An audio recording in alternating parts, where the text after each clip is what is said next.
అందరికీ నమస్కారం అండి. శ్రావణ మాసంలో ఘనంగా జరుపుకునే వ్రతాల్లో మంగళగౌరి వ్రతం, వరలక్ష్మి వ్రతం ఒకటి.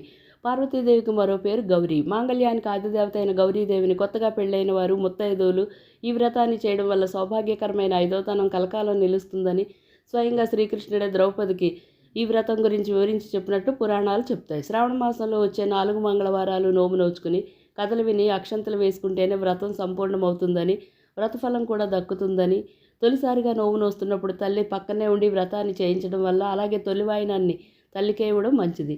హాలాహలం సేవించిన శివునికి తన మాంగళ్య సౌభాగ్యంపై ప్రగాఢ విశ్వాసం ఉంచి అనుమతి ఇచ్చిన పార్వతీదేవిని శ్రీ లలితా సహస్రనామ పారాయణంతో ప్రారంభంలో ఇలా ధ్యానిస్తాం.